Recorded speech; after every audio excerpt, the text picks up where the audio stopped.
Welcome back to World War Now, everybody. I'm your host, Conrad Franz, joined not, as always, by Dmitry Kalugin. I'm joined by the World War Now bench. That's right, GSP and Isaac, the fill-in hosts, some good friends of ours who we know that when Dmitry or myself are gone are going to provide just as in-depth of analysis as we would have otherwise. So it's great to be here with them. If you haven't already listened to our respective Ether Hours or other World War Now episodes where we've had these guys on, be sure to check those out. We'll have some of those linked below, but hope everybody is ready for this fantastic piece of analysis. There's so much going on this week. We have major news on the Ukraine-Russia negotiations front with this mineral deal. We have major updates even along the front line as Russia begins to advance and fully retake the Kursk Oblast, as well as they advance into other regions. We have huge news with Kalin Georgescu in Romania arrested, arrest warrants issued for Milorad Dodik in Republika Srpska. All the while, potential wars erupting between Egypt and Israel, massive Israeli advances in the West Bank, as well as big news in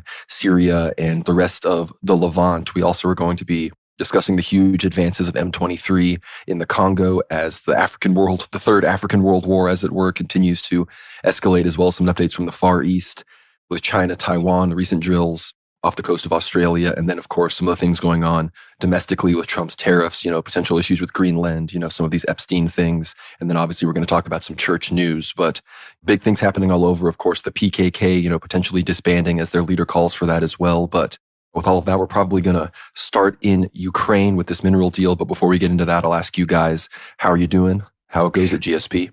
Oh, I'm doing very well. Thank you for having me back on the show. I love recording with you guys. I'm glad we are continuing to do these shows. Isaac, how are you doing? I'm doing well. Thank you again for having me. Once again, we're here at World War Now, telling the truth as best we can, and it's always a pleasure to be here, and I'm always greatly appreciated for letting you give me my voice to this show.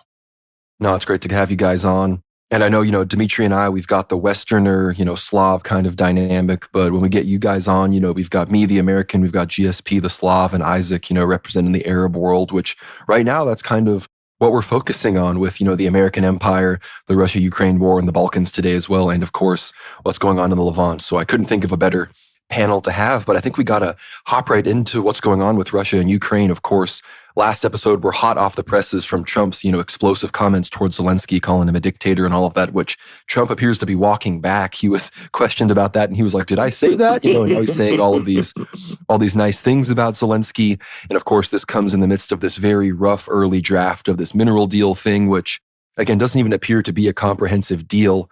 But before I get your thoughts on the deal, or rather when I hand it off to you for your thoughts on this deal, GSP, of course, the kind of immediate thought that everybody has is this not going to be a backdoor towards U.S. security guarantees towards Ukraine if we become responsible for the security of these rare earth minerals and these other unnatural resources that we are going to be potentially obtaining access to and profits from in this deal? So what is going on with this mineral deal, and how is it going to affect, both the ongoing front and the situation between Russia and Ukraine, as well as obviously the ongoing negotiations, which have been going on in Riyadh and are ongoing right now in Istanbul?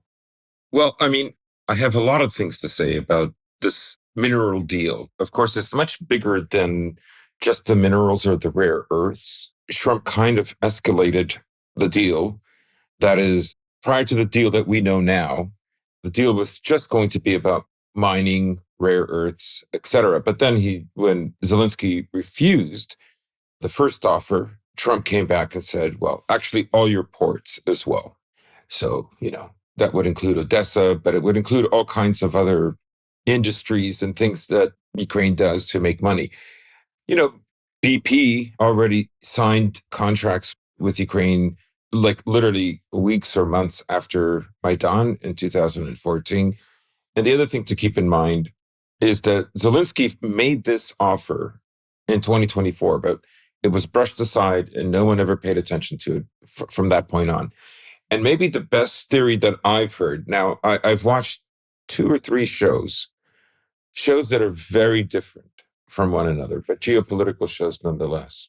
And apparently there's a leak that when Starmer went to Kiev and met with Zelensky, about 4 or 5 days before Trump was inaugurated, he signed 100-year, security and all kinds of, deals that were made with Ukraine.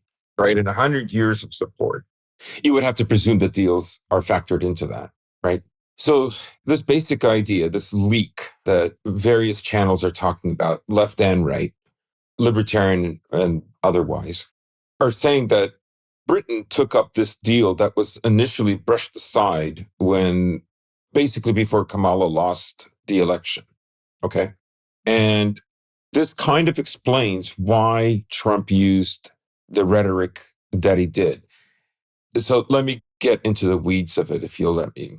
When Trump said that Zelensky is a dictator, most of that was motivated because the question is Zelensky going to be the legitimate leader under a Trump administration that essentially wants him to leave, right?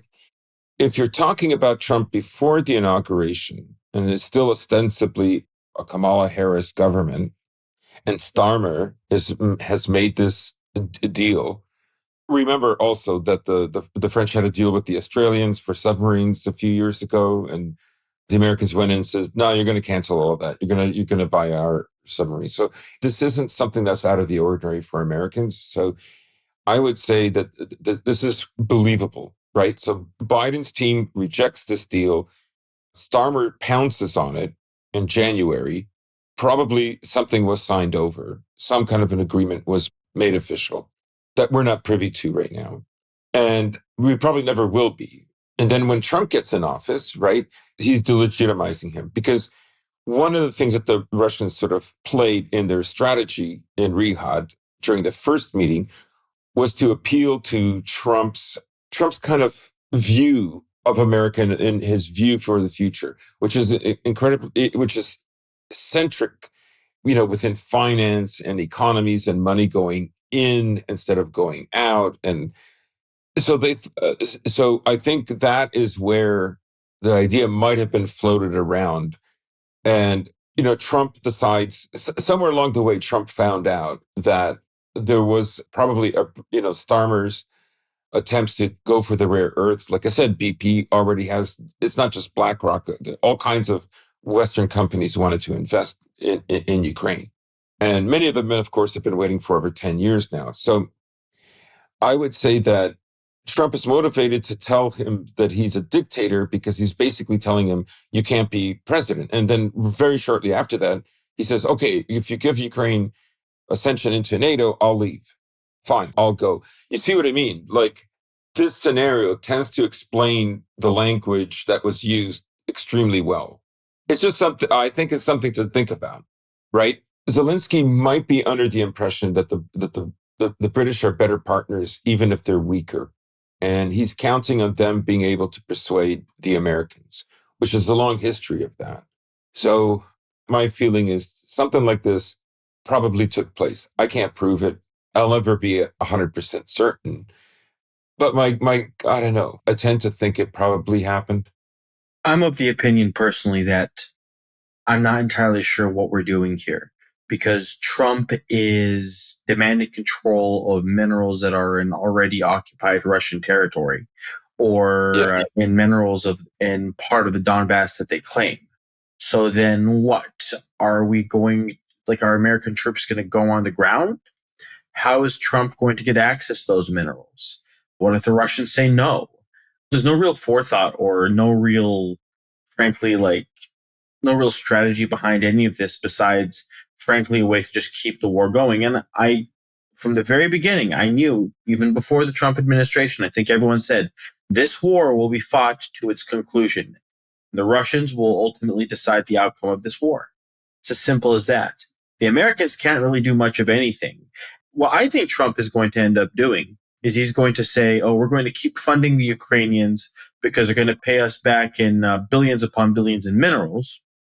And then when the Ukrainians eventually lose and the Americans don't get those minerals, well, I think everyone's going to forget that. Like, Trump keeps saying a lot of things, but what we haven't seen is an actual coherent strategy or policy in terms of the war of how the Americans are going to deal with this war that he promised he would end on day one of his administration.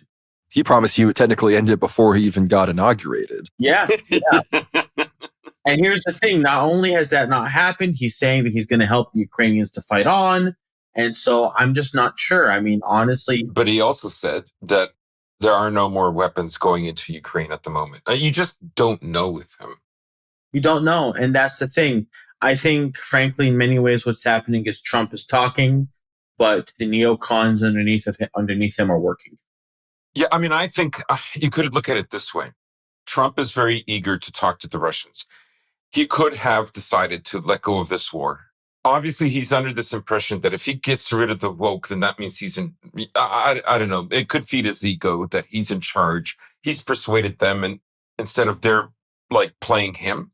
Like, I don't know, on the show that I do with Constantine, one of the things that we've been saying for years, even before the SMO, before COVID, we said that the greatest likelihood for like the end of the culture war, for that change to happen, would be an external threat to the American empire. That's the only way it can happen, because then it would have to be competent. Then it would have to leave that era that began in the 90s, right? The woke thing is an extrapolation. It's a development of liberalism, right? Essentially what you want to do is you want to create, women that essentially disrupt these traditional societies in the way they've done that in the West. And that will destabilize these countries that are historic, right?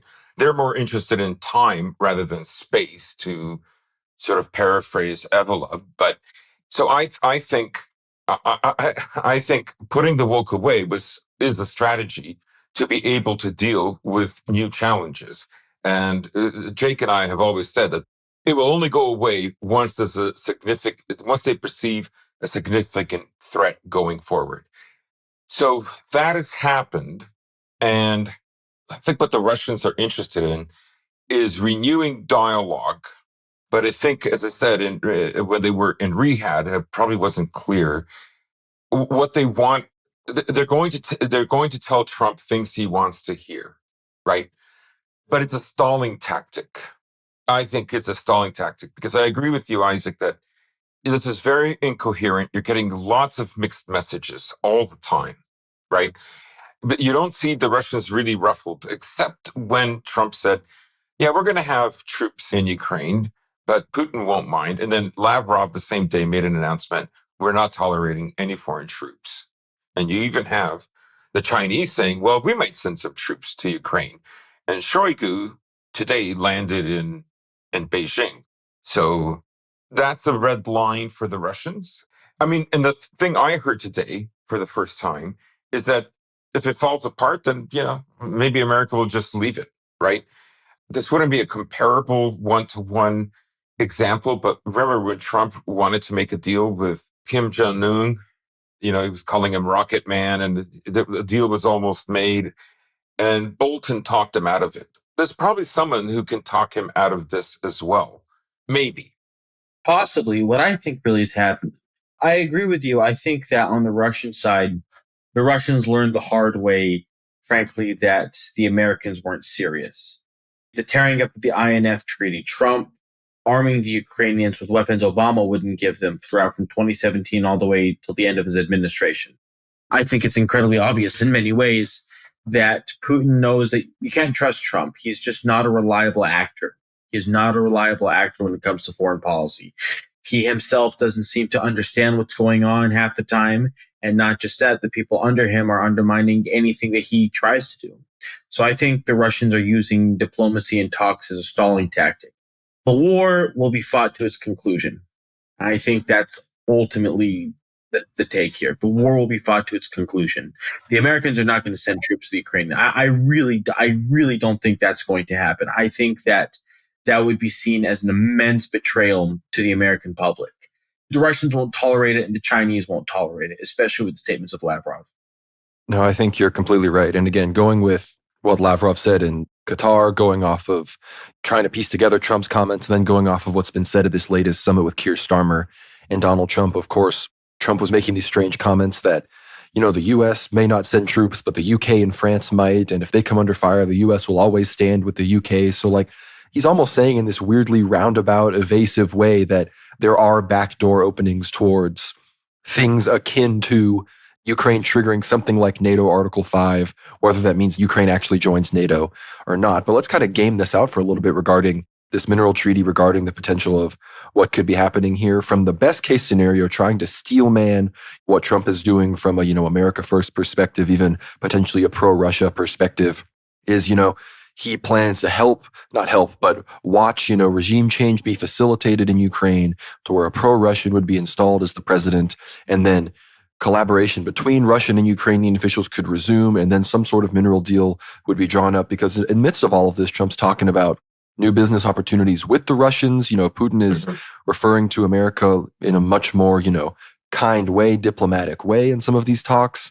And I think the question is, how much pressure is Washington going to put on the Ukrainians to hold elections? Which person are they going to pick to usurp Zelensky? Will it be the same person that the Russians want to usurp Zelensky? And this is, a potential outcome. I don't think that that's actually what's happening here. I think what ultimately is happening here is this deal is going to become something. Maybe it gets signed, maybe it doesn't, but there will be this sort of justification that the Trump camp has for potentially defending parts of Ukraine, or at the very least stopping Russia from advancing even further than they already have, under the pretext of protecting some kind of American resource deal. And again, who knows if that will actually happen? Who knows if Trump just wants that so he can sort of continue the status quo, even if he understands that the Ukrainians are going to lose and the Russians are going to take a bunch of land. But ultimately, based on the Russians' comments, the Chinese comments, as well as, again, the Europeans being the only ones right now that are openly discussing putting their peacekeepers in on the ground, I do believe the Russians are going to take a majority of the land east of the Dnieper River, and I still think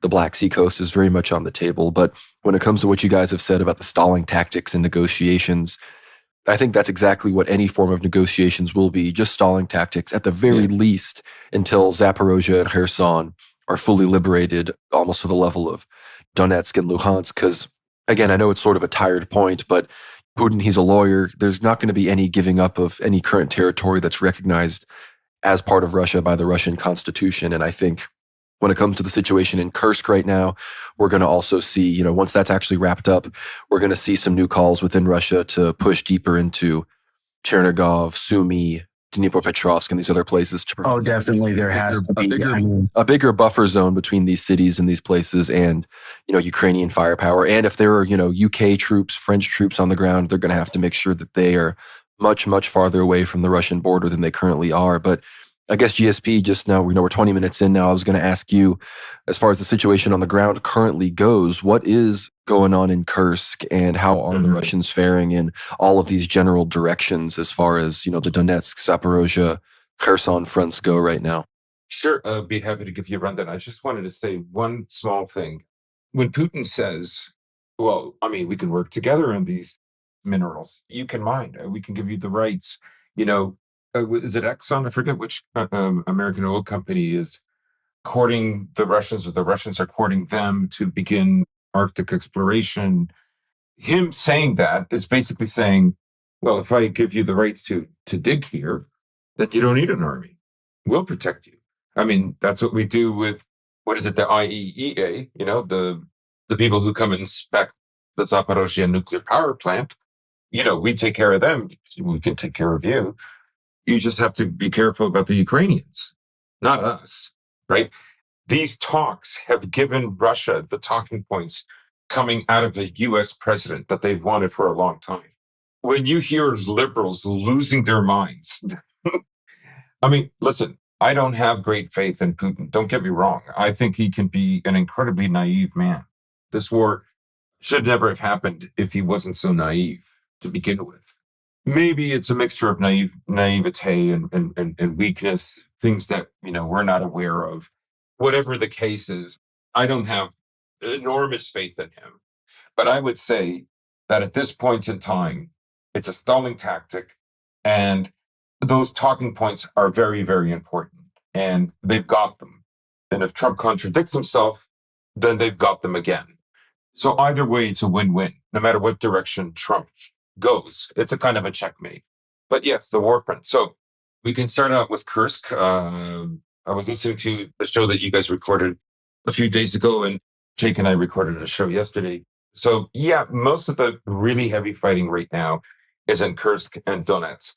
Kursk now is the Russians have reduced the size of the maxim that the Ukrainians had achieved in September by around 65%. So it's a much smaller area. The other thing is that the Russians have moved into the Sumy region to cut off one of the roads. Now, it's not cut off, but they have what they call fire control. So, there's videos that are coming out of this one road that goes to Sucha that the Ukrainians still hold, where there are a ton of civilian and military vehicles that have been destroyed, kind of reminiscent of what you saw with the road of death or the road of life, whatever you want to call it, leading in and out of Bakhmut. So Kursk is going well for the Russians. They've made some gains in the Vovchansk area. More recent gains in the last 3 days in Kupiansk. The Russians have a front that they've been working on for a couple of months now. But they've also made some gains from the east, going towards Kupiansk. The thing about Kupiansk is there's only one bridge from the east, and so it makes sense to attack from the north because it would be a bottleneck, and it would be very easy for the Ukrainians to defend Kupiansk from an attack from the east. Moving further south, the Russians took Toretsk a couple of months ago or early January, and then they started taking the suburbs, or the not quite suburbs, but towns outside. But the Ukrainians yesterday launched a counterattack and managed to go as far as the apartment buildings adjacent to the sports stadium, roughly in the center of Toretsk. Now, the salient is kind of small, and you have to ask yourself, are the Ukrainians going to pull out? If they're going to start pushing a lot of men in, it has to happen quickly. Because if it doesn't, they're going to lose it. Obviously, the amount of surveillance that the Americans and the French give with their satellites and their AWACS planes, they can kind of see where there's gaps in the Russian defense in Toretsk. So there's probably not as many men. Also, it's an urban center, so it's difficult to clean out these places. There could be cells that are working there. There's no population, but there's lots of basements, if you will. So Toretsk is still difficult, but the Russians have also made new advances now in Chasiv Yar. They've taken over the industrial plant there. The day before, they took territory south of Chasiv Yar. They're going to want to link up Chasiv Yar with Toretsk. The other area that's interesting right now is Pokrovsk. Now, the Ukrainians have been very tenacious in stopping the Russians from further developing on their southwest flank of Pokrovsk. It's a kind of a back and forth. The Ukrainians will take some territory, the Russians take some territory back, but it's kind of a stalemate there. Where it's not a stalemate is in the area of Andreevka, the town just over from Kurahovo. The Russians took Andreevka about a week or two ago. They've consolidated their gains there. There's no more salient. And today, even more gains in Velika Novoselovka. They're well north of Novoselivka right now. They have taken over the two main trench networks above it, which is on high ground, which was not an easy fight. And now there are less sophisticated, less dense trench networks, just one more line north of it. And they will want to connect Velika Novoselivka area with the Andreevka front. And I would say that's basically it. Some small gains by the Russians in Pyatikhatki and Zaporozhye, around Kamienka, but yeah, that's basically the front line. The Russians really, since I would say, December of 2023, have been kind of on a roll. Some months, lots of gains, other months, very small gains, but always making gains. Yeah, so that would be the front line news. Yeah, I think, again, Russia is really moving forward on a lot of this infrastructure in these new territories. They've put forward a lot of new plans and are really moving forward heavily on their plan to build this huge highway around the entirety of the Sea of Azov, incorporating the Kerch Bridge in Crimea. And if you understand that, there's just no way that not only will they obviously not retake all the territory in Zaporozhye and Kherson, but they will likely be pushing much farther than that if they're going to be hoping to ask, thousands of their civilians to travel on this highway, to get to these new territories and whatnot. And, Charles Bousman, our good friend, he recently published on his Substack, he visited the new sort of Christian theme adventure archaeology park in Crimea. I believe it's called Koreos or whatever it is. They've recreated this Byzantine town, and it's this fully functional sort of recreated look back in time as to what this old Christian Roman town looked like. And, it incorporates the history of the baptism of Rus and the baptism of St. Vladimir and everything. And again, if they're building this civilization up, they're going to want to make sure that nefarious weaponry and artillery is not going to be able to continue to do what it does, because anybody that lives in Crimea still ultimately is at risk of, all of these strikes. So I think understanding right now that a lot of these negotiations is stalling, and that, the Russians are still very much advancing, and that the war will be fought to its conclusion, I think we can expect to see some pretty big advances on the map. But unless you have anything else to say about the Russia-Ukraine situation, Isaac, we definitely need to talk about what's going on right adjacent to this war. All the countries of Europe, especially those that have been impacted by, the Ukraine war. We already saw Slovakia elect Robert Fico. We obviously, of course, have Orban in Hungary and Vucic in Serbia. And of course, we were seeing the rise of Georgescu in Romania, who was arrested this week. That's right, on his way to register as a candidate for the election of which, the previous elections were canceled that he won. These new elections, he was going to register as a candidate. And he, of course, was arrested. And now everybody's, of course, talking about this. I was posting on X about how democracy has been suspended for the preservation of democracy. And of course, in other countries, we saw Germany with their elections. We made our predictions on the previous show as the German elections were effectively ongoing. But of course, no surprises there. The center-right CDU came first. The AfD came in a very strong second. And of course, there will be no right-wing center-right coalition. There will be a patchwork coalition of the socialists and the center-right cucks. And, Merz already came out and said that there will be no closing of the border, that we're going to keep funding Ukraine, all this kind of stuff. So it is not exactly the will of the German people, but nonetheless, I think it is actually good overall for the right wing, because we are going to see, the AfD is not going to be kind of de-radicalized by cohabitating in a coalition with the center right. And we can see even more radical voices in, the Bjorn Haka, Der Flügel wing of the party, the radical Volkish ethno-nationalists and the people that actually understand that we can't support Israel.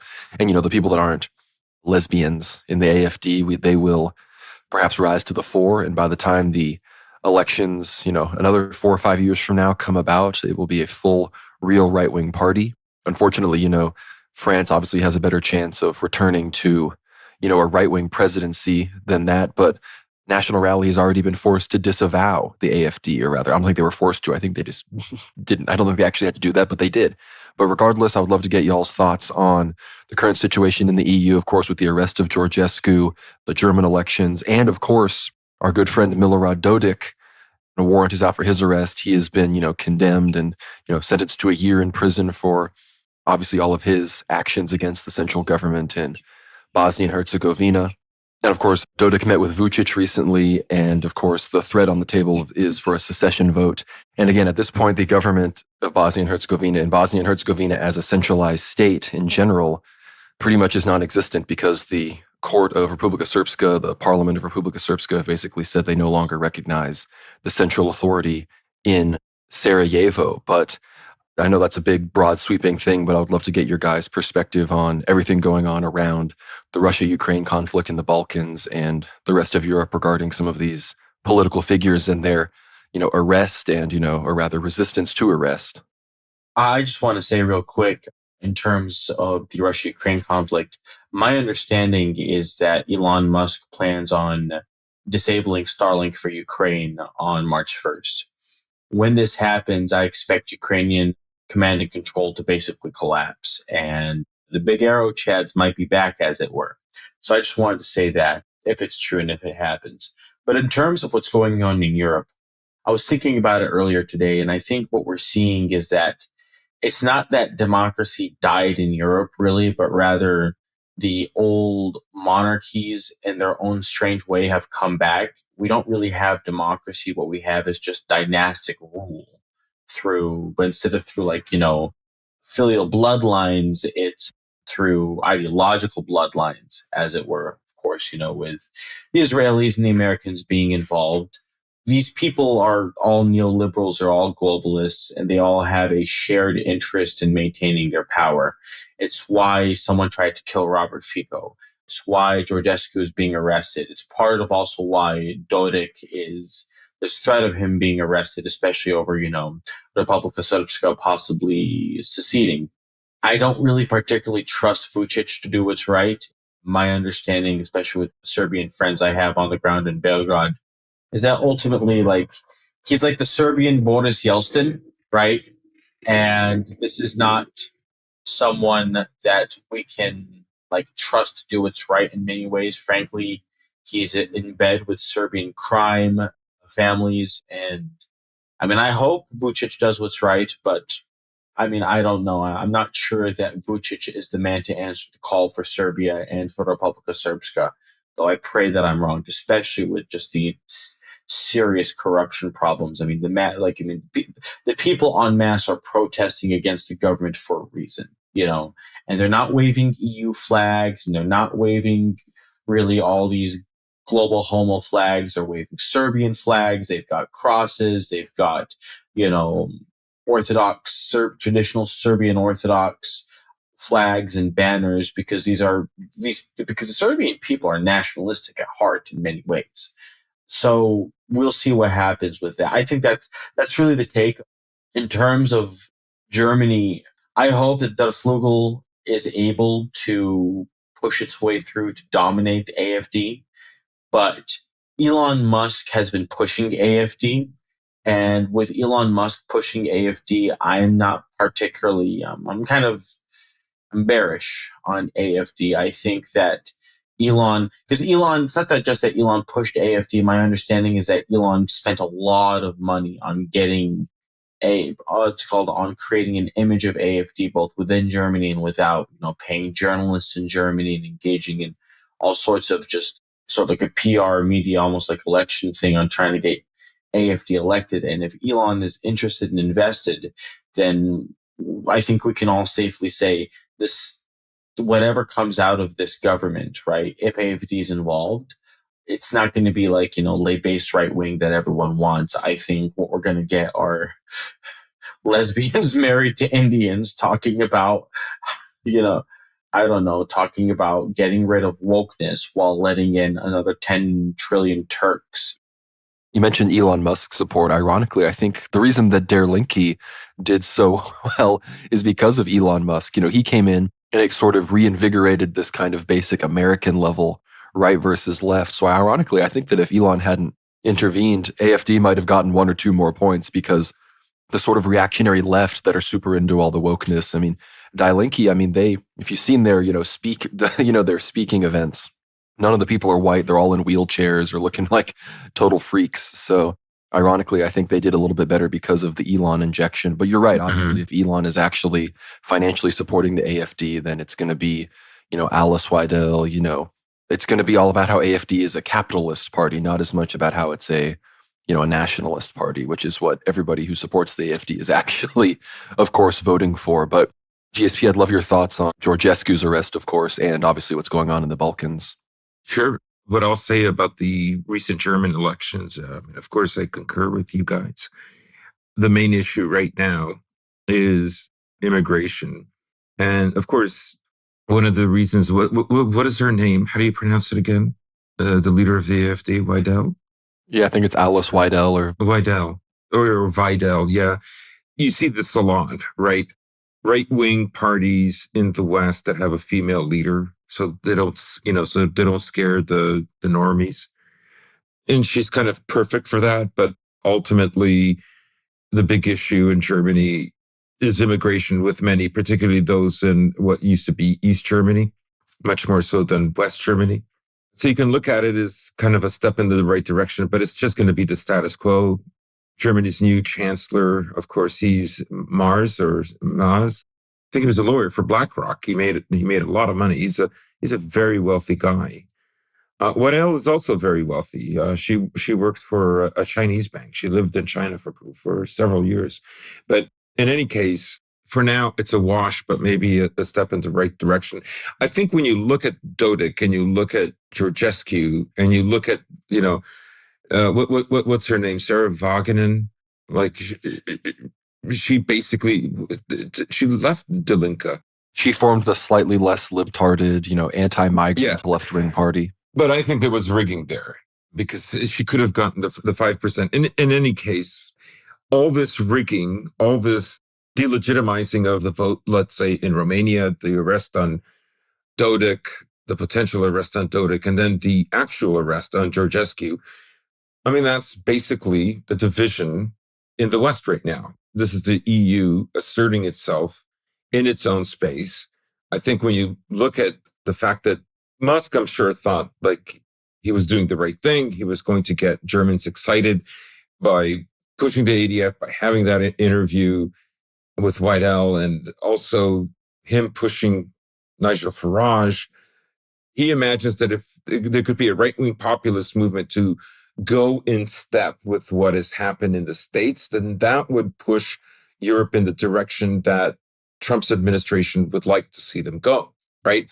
Partly because these people are his enemies, right? Especially when you understand, how philo-Semitic Dodik, Orban, Fico, and Georgescu are, when you understand how much they are very right-wing, very, identitarian even, but very much in favor of Zionism. You can see how the sort of ascendant, quote-unquote, dissident faction in the U.S., Little Tech, the Teal Network, even these J.D. Vance type characters, you could see how they would very much want to facilitate this, and how ultimately from an America First perspective, like a true America First and ethno-nationalist perspective, you do have to be wary of these people, again, even if it is a step in the right direction.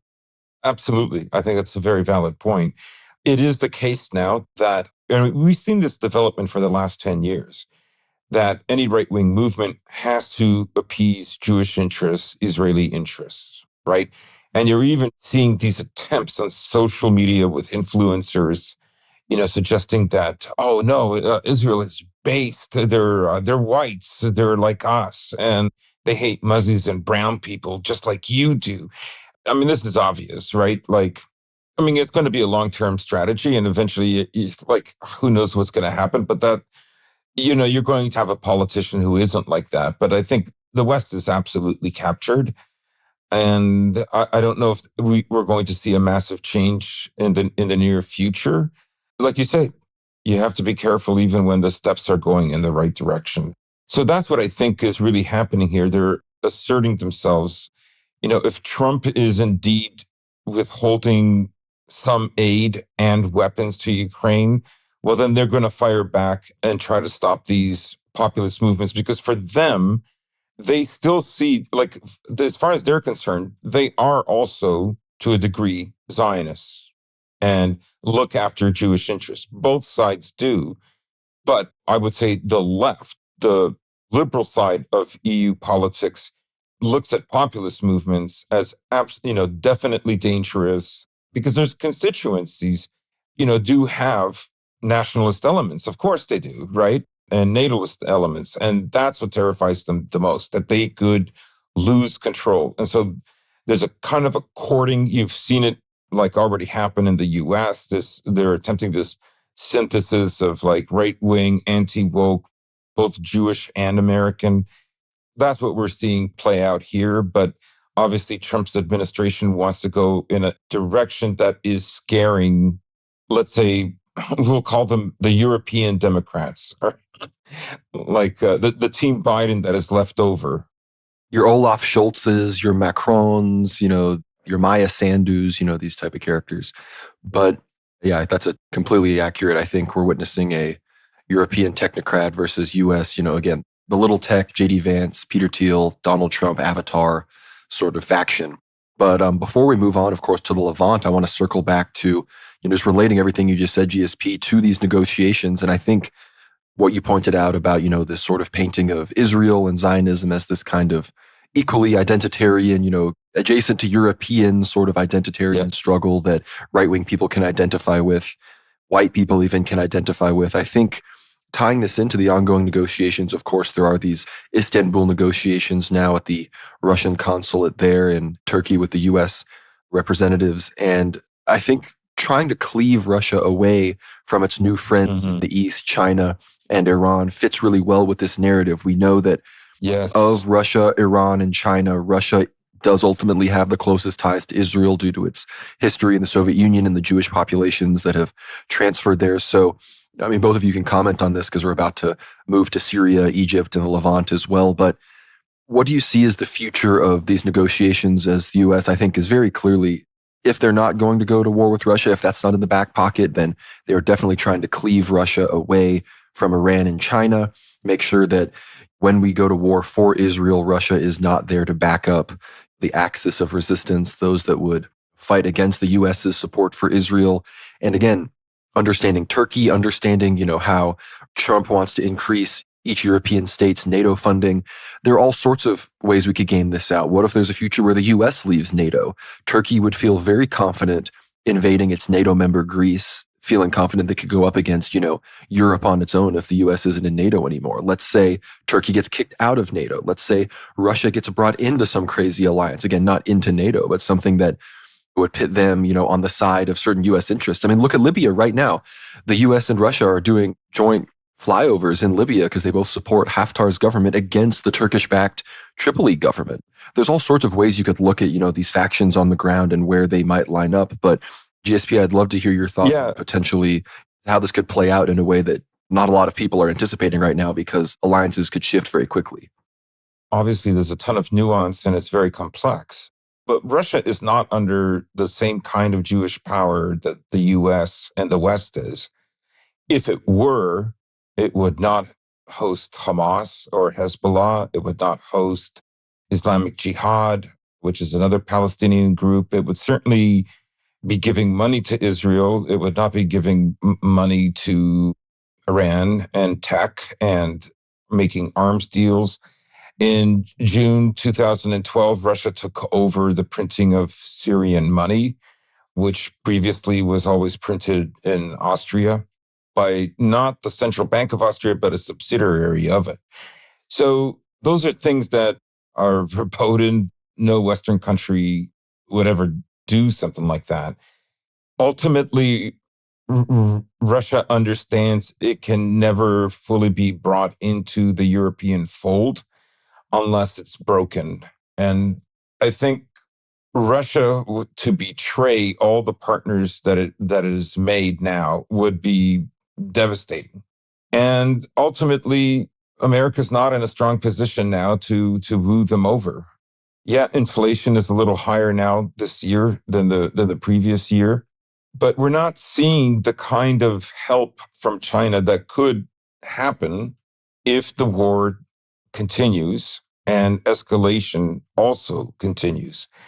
So I would say that Russia's probably not going to go for it, and they will probably speak out of one side of their mouth and also the other side as a kind of a stalling tactic. So I don't know. I don't see them giving all of this up because ultimately they have to be afraid of this war renewing one way or another, or let's say a war with the West renewing elsewhere in Europe.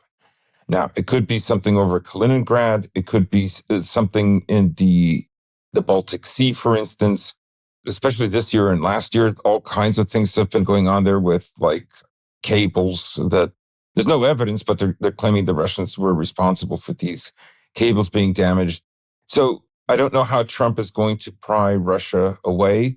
This was something that in 2016, even then, maybe it was not a possibility, but Russia could have played a more neutral partner in 2016 if Trump had been stronger. Now Trump basically wants to accomplish the things that he wanted to do 8 years ago. And I just think that the world has moved on and there's almost no chance of that happening. Well, I think the situation in the Middle East is going to be kind of the converging point that will decide if Russia is ultimately going to stay strong and side with Iran, China, the true enemies of the Judeo-American empire, or if they will be sort of neutralized and reduced to this, even if they're still on paper aligned with those groups as a sort of, not just a junior partner, but somebody that's sort of ambivalent to their other geopolitical aims. And I think what's going on in Syria right now, obviously we've been, reeling from the fall of Assad for months now at this point, but we've recently, of course, gotten the news from Öcalan in Turkey, the imprisoned head of the PKK, the Kurdish, terrorist resistance group that is pretty much Erdogan's number one enemy. It's the reason why he was holding up Sweden's accession into NATO for so long. It's the reason that they are even going to war in northern Syria, why they're funding the SNA and currently heavily striking against the SDF and even now advancing into Iraqi Kurdistan and striking there. And of course, this announcement from Ocala, which calls the PKK to put down their arms, have a sort of plebiscite to come together, to come to an agreement to sign deals with Turkey, Kurdish-Turkish cooperation, which again, this is a huge development. So much of Turkish politics, especially outside of Istanbul and Ankara, is about this Kurdish question. It's about quelling and putting down Kurdish separatism. It's about preventing the creation of a Kurdish state in Syria and Iraq, which, again, northeastern Syria, northwestern Iraq, these regions are the largest sort of de facto, non-existent, de facto state in the world, with Kurdistan, having a sort of form of autonomy across these borders. But with the sort of call for the PKK to disarm a huge faction and the huge just conflict that has been raging in that part of the world, it hasn't come to an end yet, but it appears to be moving into a different phase. And this is obviously some very high-level diplomacy on Erdogan and the Turks' part. Of course, the head of the SDF, which is a Kurdish group that the U.S., or rather it's a U.S. group that is, supporting Kurdish militias in northeastern Syria, in the region where so much of Syria's natural resources and oil are, that are then taken by the Israelis. The head of the SDF said that, Ocala and the PKK do not speak for them, and they will continue their resistance against the Turkish and SNA advance there. But this relates to the potential for Russia to be kind of switching sides or being a more dynamic player in the conflict, because Turkey right now, very, hostile towards Israel, while at the same time it's not fully aligned with the HTS government. The SNA is a party to the current Syrian government. And the Kurds, even though they are supported by the US and Israel, also even have closer ties, in some cases, to the Russians than a lot of these Turkish-backed forces do, especially when you look at what's going on in Libya. You look at Iran and Azerbaijan's relationship, and then, of course, Russia's relationship with Azerbaijan. All these kind of pieces start to come together. And while there are agreements being reached between the current Syrian government and the Russians about keeping their bases in Tartus and the Khmeimim air base and these other places, I think, again, this Kurdish question and how the U.S. plays it and how Russia views the Turks is going to have a very important role to play in how a lot of this Third World War develops. But before we move on to Egypt, of course, I'd love to get your guys' thoughts on what is going on in Syria, because, of course, the Israelis are also advancing in the south. And I think this is, again, it's sort of even though the Syrian conflict itself is sort of not ongoing because, Assad did flee, it is sort of still the convergence point, this kind of chaos zone where all the factions are still trying to figure out what was happening. So I'd love to hear your guys' thoughts on all of that.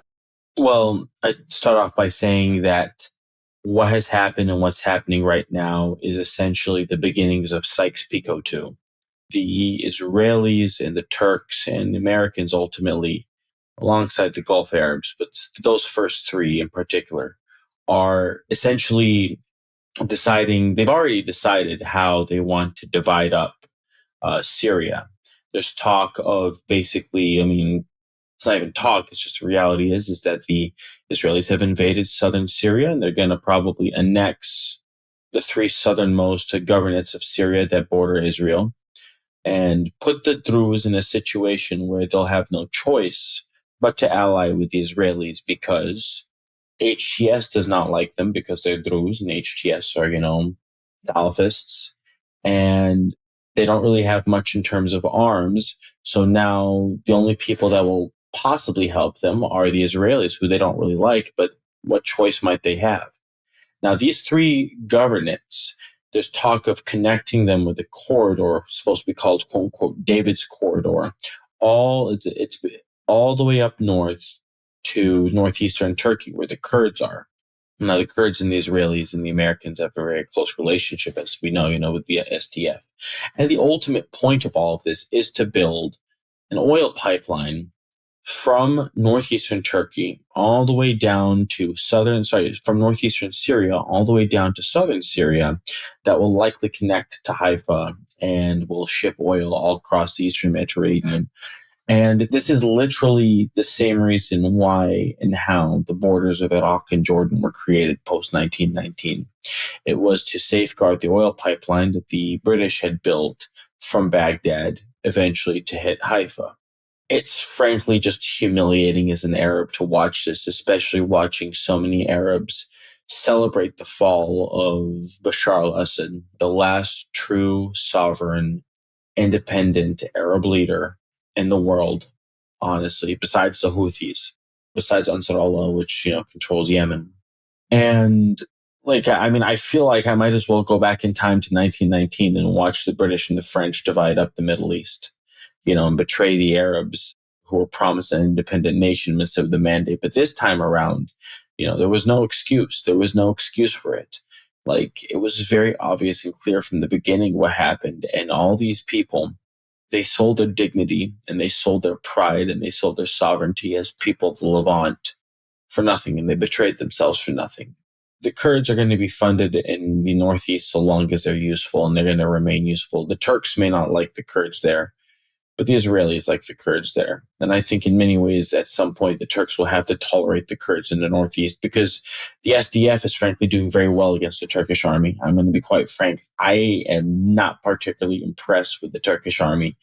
They have not really shown any real ability to fight in many ways.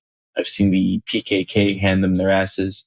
I've seen the SDF make quick work of them in many ways. In terms of what's going to happen to Syria overall, they're going to create an Alawite state in the Latakia area. They're going to create, frankly, the Damascus governorate is going to be what Jelani controls. And it might be, because here's the thing, there's a growing unrest within Syria over Israel bombing and attacking Syria, and Jelani has done nothing and said nothing. So, and it's likely that he will continue to ignore this, which means that either he will be deposed internally, or frankly speaking, what might happen is in Idlib, there might be a faction of Jelani's jihadists that will break away and form their own little caliphate in Idlib. It just depends on how much his forces are willing to tolerate this. It depends who's going to fund them, though. Yeah, it really depends on. Because these people aren't capable. They don't have the resources to do anything. It's ultimately the Turks that get their weapons from. So the question becomes, who will the Turks find useful overall? I think they find great use in Jelani right now. I don't know, or I don't see who they could replace Jelani with. Eventually they will replace him. He's named himself president without elections, and he says, we have to have elections in 4 years, which means that within the next 4 years, he's going to either die under mysterious circumstances or be overtly killed, but he's going to be replaced at some point.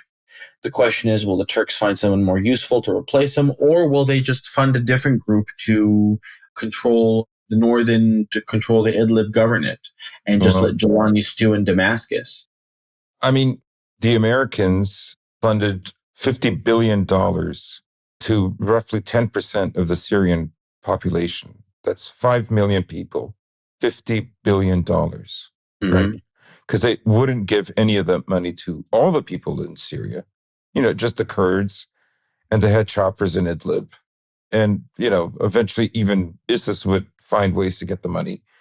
They would say, we gave this money, but $9 million worth ended up they know where it's going in the first place. Mm-hmm. So the National Endowment for Democracy and USA, they're done. So the money would have to come in through some other back channel.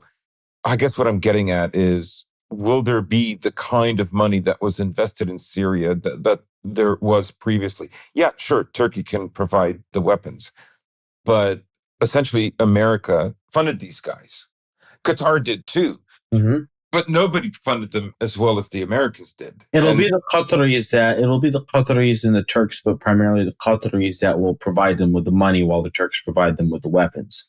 It's just right, but do you see what I mean? They're not going to get the kind of paychecks that they got before. Yeah, they're not. Sanctions are being lifted gradually, but not it's in America's interest to keep Syria like Iraq, that it's a complete basket case forever. You know what I mean, right? Oh yeah, like I said, keep it as a basket case, but this is the modern form of Sykes-Picot too. The most important part of keeping Syria fractured and frankly balkanized, radicalize the Sunnis, balkanize the minorities, right? Balkanize the Alawites and the Druze. Those two in particular, the Shias and the Christians, they could give two hoots about. Balkanize those two minorities, all for the sake of building that pipeline and that corridor that will connect the Northeast to the South, and that will ultimately connect with Haifa. or Tel Aviv, but most likely Haifa. And that's ultimately what the goal is and what the goal is going to be. And This would be a Turkish-Azerbaijani project, because the Qataris have recently said that they're not going to build any pipeline. Like all the years that they waited this for will the be a Turkish possibility. project. This will Right, be a okay. Turkish project. This has to be a Turkish project because the Turks have neo-Ottoman dreams over Idlib and Aleppo. They want Idlib. They want Aleppo. They basically want. I have a friend of mine who lives in Aleppo, and he tells me that there are Turkish troops on the northern part of the Aleppo countryside. The Turks basically. The new Syrian government is printing maps that have Alexandretta as part of Turkey. So, Yep. It's frankly incredibly pathetic. And it's just sad. It's like I've been posting on my Twitter. It's going to be like another century of humiliation. There's this really famous Wojak with a Sunni Muslim, and the Wojak has him with these bunches of awards of Fell For It Again Award, Dog of the Empire Award, Major Ben You Have to Line It Award. I'm going to have to just keep posting that over and over again 100 times a day for the next 100 years. That's just how humiliating every aspect of this is. The only way that the HTS and all these other factions could ever conquer Israel is if the Jews converted to Alawite Islam. You mentioned Azerbaijan, GSP, of course, one of the main, kind of the main link between Israel and Turkey. And again, if things go a certain way with Iran, I could totally see the Azerbaijanis and the Turks and the Israelis, even almost under everybody's nose, creating the architecture that would eventually allow them to very quickly construct this new security architecture and this new map with this corridor, and ultimately just making greater Israel. And of course, right now Israel continues to move in the Quneitra region, and they recently said, Netanyahu and Gideon Sa'ar and everybody relevant has said that there's no plans for the Israelis to retreat in the foreseeable future from Syria.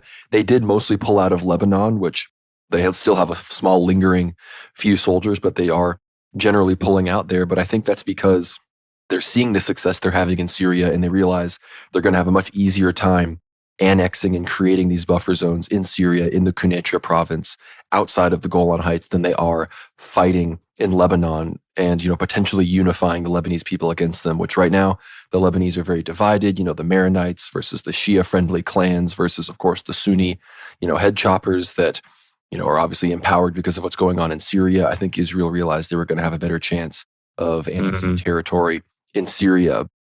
And honestly, another thing that's really important is that annexing that territory makes it easier to possibly invade Lebanon in the future from the east. And that's been my biggest fear. However, the ceasefire in Gaza and the ceasefire in Lebanon goes, if the Israelis have an opportunity to attack Hezbollah from its tactical rear. And this is what's really scary. And even if they don't, they control Mount Hermon, Jabal al-Sheikh, the highest mountain in Levant. Once they build an early warning radar system on that thing, there's no touching Israel. You'd have to basically hit it with barrages of hypersonics in order to get through that. And only the Iranians really have that right now. That is if the Operation True Promise 3 happens, which, 2 weeks to Tel Aviv, we can keep hoping. But yeah, it's a very dicey situation. And again, I posted it on my Instagram and I'll post it on my Twitter. Norman Finkelstein, who's been a very pro-Palestine advocate in 2007, 2008, got the chance to visit Lebanon. He spoke. He got the chance to meet Hassan Nasrallah, and he went and he visited Hezbollah, and he spoke to a lot of these people, and he got a chance to do an interview on Lebanese TV. And he basically excoriated the Lebanese for how divided they are, not just for how divided they are, but just how willing they were to roll out the red carpet for Condoleezza Rice when the Americans had supplied the Israelis with the bombs that destroyed their country. And he said, in this respect, I respect Jews more than I respect Arabs, because Jews never forgive and never forget. And he said something that was just spoke to me, and it just hurts to listen to, but it's so true. How can you expect the world to respect Arabs if Arabs don't respect themselves? The Arabs are you so willing to be slaves, if not to the Americans or the Israelis, but to the Turks, and I think Turkey is the real serious power here in many ways. The Turks have their imperial ambitions and their neo-Ottoman ambitions, and they're trying to, and I think they're going to be the real, alongside with the Israelis, they're going to be the real players in the Middle East. The Turks and Israelis, I think, have a serious, I think they have an understanding over how they want to carve out the Middle East. I mean, these are the two players that are going to, these are truly the true players that are going to be carving up the Middle East in this new Sykes-Picot arrangement. And yeah, it's just like, it's humiliating. It's humiliating. I mean, on a personal level, I wake up every day very dejected seeing what the Middle East has turned into. I feel a lot of shame, a lot of humiliation as an Arab. I don't like telling people I'm an Arab because I wonder how people look at me in the sense of like, oh, he's an Arab. I mean, God, these people all just fight each other and they can't unite and they're all just, they let everyone, they get on their hands and knees and they find one new master to mount them like a woman. I mean, excuse my vulgarity, but it's just the truth behind it. And it's like, if it's not the Israelis or the Gulf Arabs or the Americans, it's the Turks. And it's just, I don't know. I'm not sure what the future portends. I think it's another century of humiliation. It'll take decades before things get better. Once, like Sayed Hassan Nasrallah was right. I mean, I've been in a bit of a reflective mood after his funeral because 1.2 million people were at his funeral. I mean, it was actually insane to watch. That's incredible. Shia, Sunni, Christians. I mean, 1.2 million people went to his funeral. And I remember when he said it very clearly, if Syria falls, Palestine falls. If Syria falls, Palestine falls. People really do not understand that Syria was truly the last sovereign nation in the Middle East. Yeah. It really was. It's tragic. And once you lose your sovereignty, nothing else matters. Once you lose your sovereignty, it's done and you're over. I mean, how does the resistance in the West Bank get armed now? I mean, it was the Syrians that were smuggling the weapons to them. How does the resistance in Lebanon arm themselves? I mean, they were basically being smuggled in through Syria. Like the Syrian state is over. People don't get this. And you have a lot of Kurds and you have Israelis that are, you have Israelis bragging, say like this guy named Eddie Cohen who's saying the division of Syria has begun. And then you've got this other like Dilaman Abdulhamid or whatever, I don't know what his name. He's saying that pre-2011 Syria is over. Now we're going to have our own autonomous nations. We're going to defend ourselves and protect ourselves and govern for ourselves. It's like, yeah, you're going to govern yourselves. Sure. Yeah, the jokers. I mean, I think the last show that we did, I was saying like, is there something wrong with Sunni Muslims? Like, are they that stupid? I don't know. It's just this. Because I literally saw videos of Palestinians. Okay, I don't want to give the impression that all the Palestinians or the majority of Palestinians were celebrating the fall of Assad. But there were groups here and there that were celebrating, like Israel's pounding you. They've maimed your children. You've dragged your children into hospitals that are later blown up. And you're celebrating these morons. I think a lot of it is by the end of the day is that, well, a lot of it, and there's a guy named Kavod Kalmasian that if you don't consume... Oh, I know. Yeah, well, Kavod goes deep into it. Most of the Sunni Arab world is brainwashed through Al Jazeera. Al Jazeera does a really good job in reporting on the situation in Palestine. They did a great job in reporting on the American occupation of Iraq, right? And they even did a very good job in reporting on the 2006 Lebanon war. But we have to understand Al Jazeera is a Qatari founded organization. The Qataris and the Syrians don't really like each other. And what a lot of it is that, and Al Jazeera is part of this larger Gulf Arab push and Gulf Arab initiative. And Al Jazeera has basically spent 15 years, if not longer, but especially the past 15 years, creating an image of Bashar al-Assad that the Sunni world has accepted. Why does the Sunni world hate the Syrians?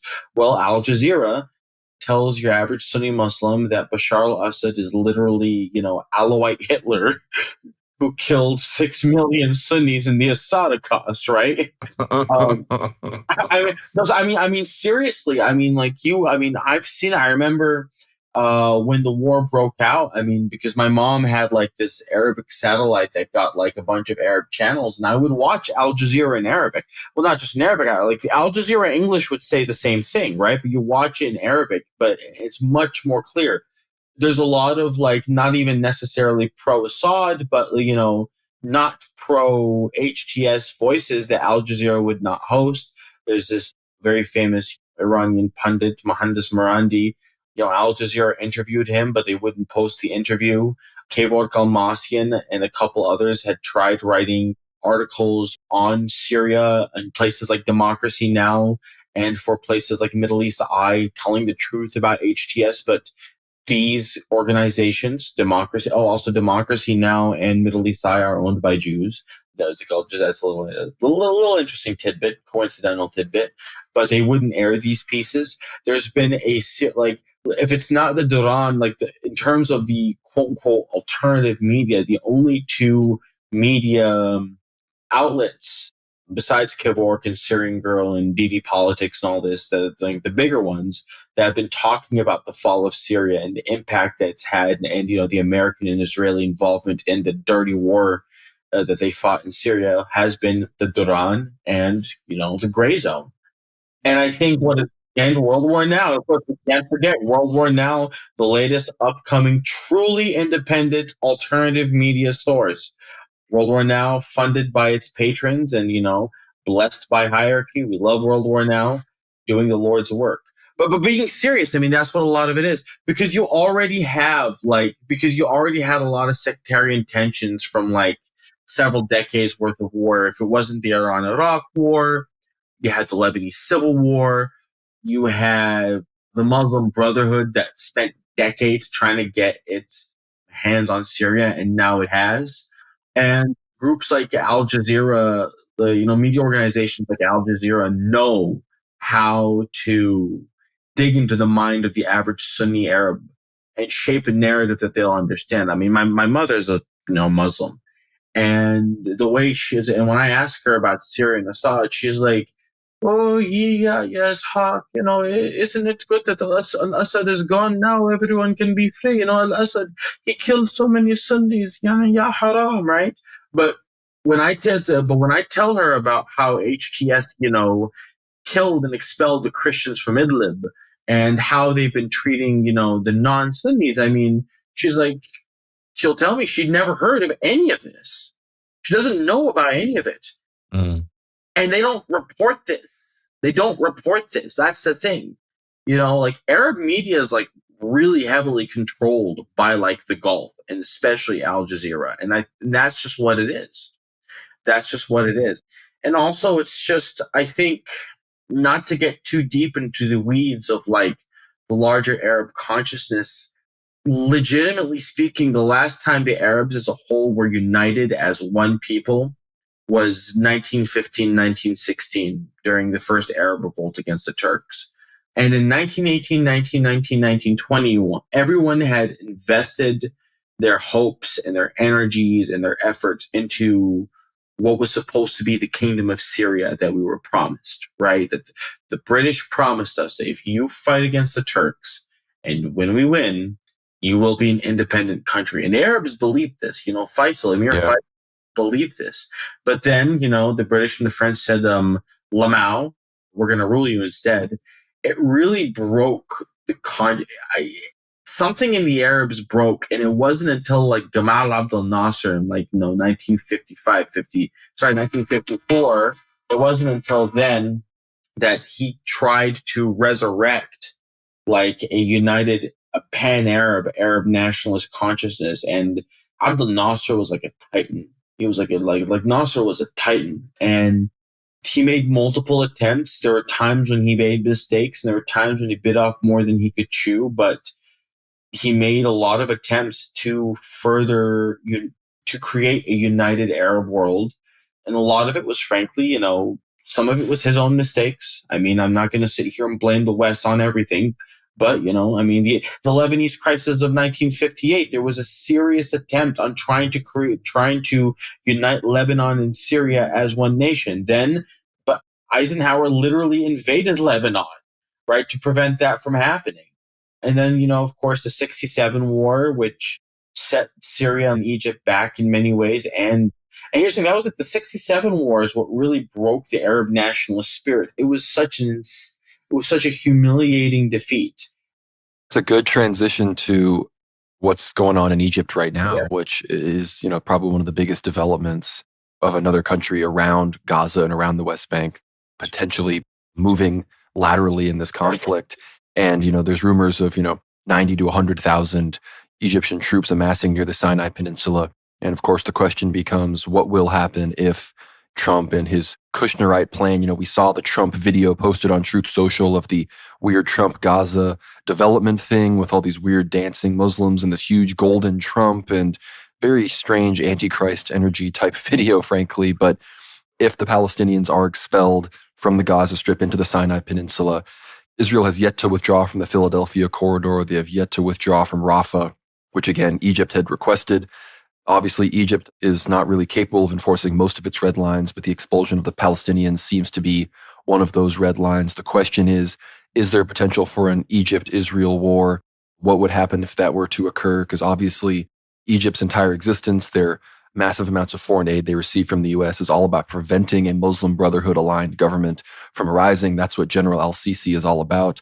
So the question becomes, what is the potential for potential regime change in Egypt, and what is the potential for an Egyptian-Israeli war regarding the Gaza situation, and how would the other regional players fall into that? Because obviously Turkey and Egypt have been pretty big rivals due to, again, Turkey very in favor of the Muslim Brotherhood, and they're, of course, Mediterranean rivals vying for resources there. But if things were to change, perhaps these two could come together, and next thing you know, we're seeing more Sunni unity against Israel. But again, on top of all of the allegiances that Turks and all these other people have, and I agree with Isaac that the Turks and the Israelis have a sort of understanding. But my question to you guys is, what is the potential for a future in Egypt amidst all of this? I would say that by the end of the day, the Arab leaders are vassals, but not to the point of suicide. El-Sisi is not willing to risk his government and risk his rule to appease the Americans. I mean, I think it's the third or the fourth field army that's basically deploying in the Sinai right now. The red line, I think, would have to be if the Israelis start forcing the Palestinians into the Sinai. That actually would be the red line. Because if the people don't throw out El-Sisi, his own commanders will throw him out, or officers from the military will kill him. This would be seen as like the ultimate betrayal of the Palestinians. I'm hoping against hope, because I'm so black-pilled and pessimistic about the Arab world. I'm hoping against hope that this would be like the final wake-up call, and that the Arabs as a whole would actually do something. Because not only have the Egyptians have massed their troops in the Sinai, the Jordanians have leaked to the media that they are willing to go to war with Israel if the Israelis try expelling Palestinians into Jordan. And they've made that very clear. And the thing about Trump is that, I don't know, like Trump doesn't seem to understand what the foreign aid we give Egypt and Jordan is for. That Yeah, like he really doesn't know. with Trump, everything is we're being ripped off.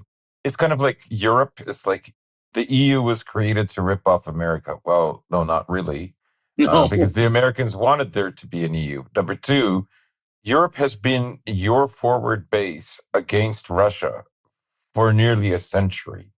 Mm-hmm. And yeah, no, he So doesn't get. it's not just a question of why can't Europe defend itself. It's interesting how that narrative changed when Europe itself was a forward base against Russia. Yeah. And more specifically, he doesn't get that the foreign aid we give the Egyptians and we give the Jordans is Yeah. to basically maintain normal relations with the Israelis, right? Yeah. But you can't maintain normal relations with the Israelis if the government falls. And he doesn't seem to understand that. Or he doesn't understand that. But here's the thing. I think Kushner understands this. And I think that a lot of the people underneath him understand it, in the hopes that maybe they're hoping that if they can kick off the war against Egypt, they will secure the Sinai as a security buffer zone and basically force the Palestinians to live in camps in the Sinai and basically wither and die in some form or another. I mean, it might be a part of like expansion of greater Israel. I mean, the question is how capable is the Egyptian military? I would not say very capable. I mean, I have really, really strong doubts. I think the only thing probably preventing a war from happening there is that America, of course, is still invested in countering China. well, I also think I would say and this. attacking Iran. And I Yeah, think when there are too many, I mean, the Americans under Biden admitted that closing down and leaving Afghanistan was to prepare for, for a war in Ukraine. yeah. And it was Trump actually who set up the whole leaving. So I don't know why people that were formerly part of the Biden administration or were allies to it said, Trump went over the heads of the Afghan government, which is a puppet regime, to make a deal with the Taliban. I mean, a lot of these wars take really decades in the making. And, you have to take Trump with a really big grain of salt. Like, you mentioned the other things that he did that even Obama wouldn't do with regards to Ukraine. But if it's true that America left Afghanistan in order to deal with Ukraine, well, then Trump facilitated that. Now, did Trump know exactly why that was the case? I don't know. That's a 50-50 because I think Trump was very easily manipulated in his first term on Syria, on Afghanistan, on Ukraine. He had to appear tough. That's the whole reason why the so-called Russia Gate had to be fomented in the first place, was for him to escalate the support to Ukraine, it was essentially without scaring the normies. And the thing is, the Europeans were really not in favor of this at the beginning. The Europeans had to be sort of beaten into this. And now what you have is a class that is so hysterically for this war in Ukraine, partly because it's the only way that they can keep America in Europe. I don't believe America wants to leave Europe.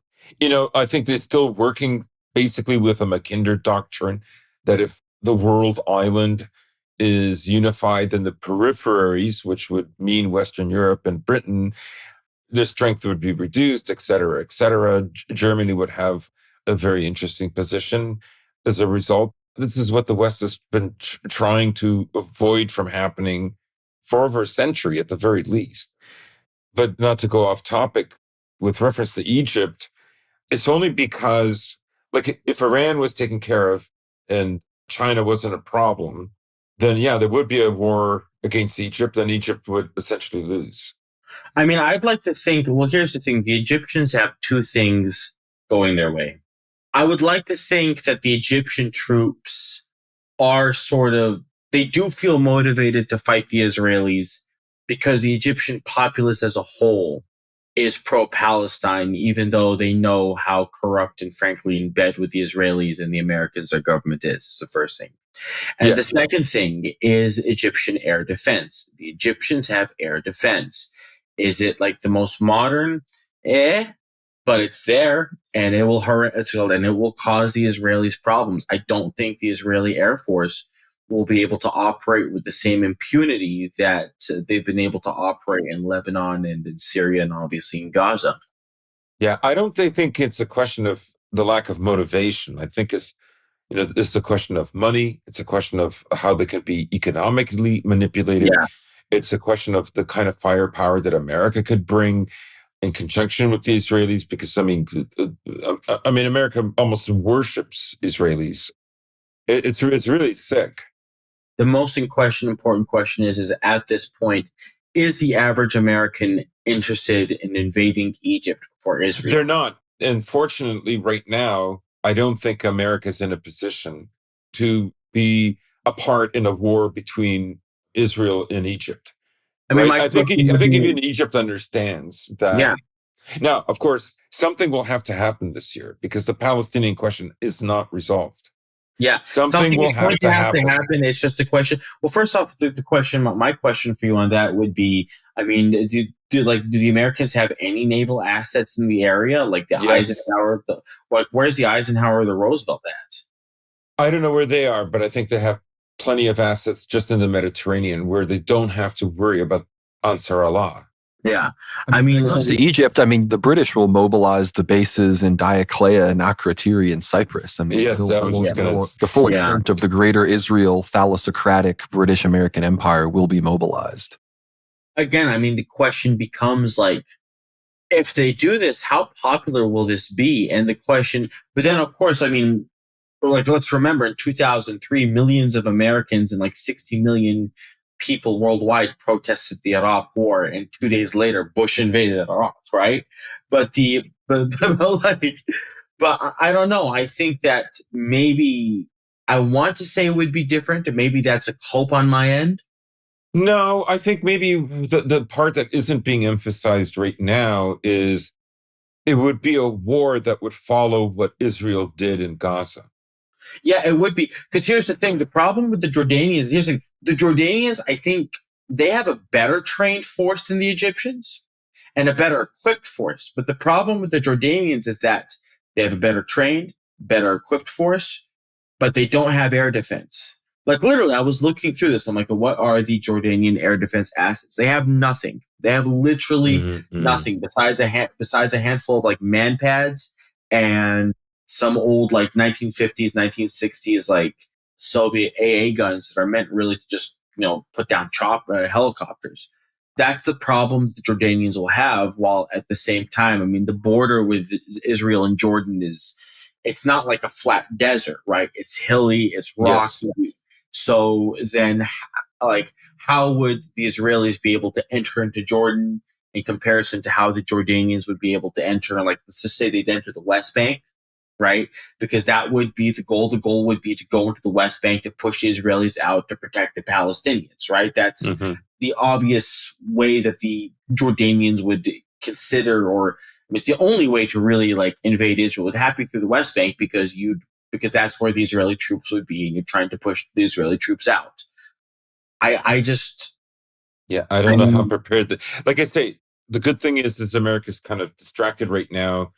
It won't be able to do a multi-front war. I don't think so.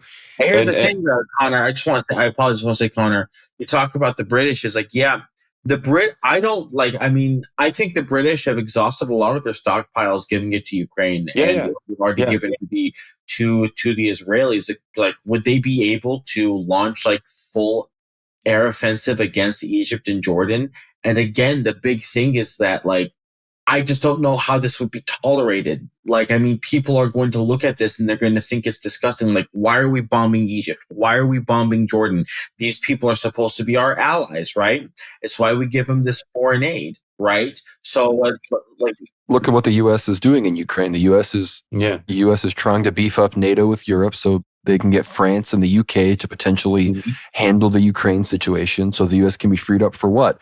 The China hawks in the State Department and the DOD would say to confront China in the South Pacific. But the Jews know that it's freeing them up so that they can confront Iran mostly, but their other enemies in the region, the Houthis, Egypt. Yeah, that's the ultimate thing. Like the DOD and the Secretary of State and that department. I can only think of like Department of Exterior for some reason. I can't think of the actual phrase, forgive me. But the Secretary of State and that group and the DOD, they want to pivot to China, but there's no way we're pivoting to China. That's just not happening. We don't have the ability to build the ships. We don't have the ability to repair or dry dock the vessels we have.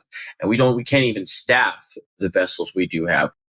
We are still going to pivot to China because, that's what's going to happen. And even if we aren't pivoting to China, fighting them in the Pacific, we're probably going to fight them in the Middle East or Central Asia. I mean, the prophecies talk about the Chinese sending millions and millions of troops into Syria, saying that that's ultimately what's going to Well, definitely.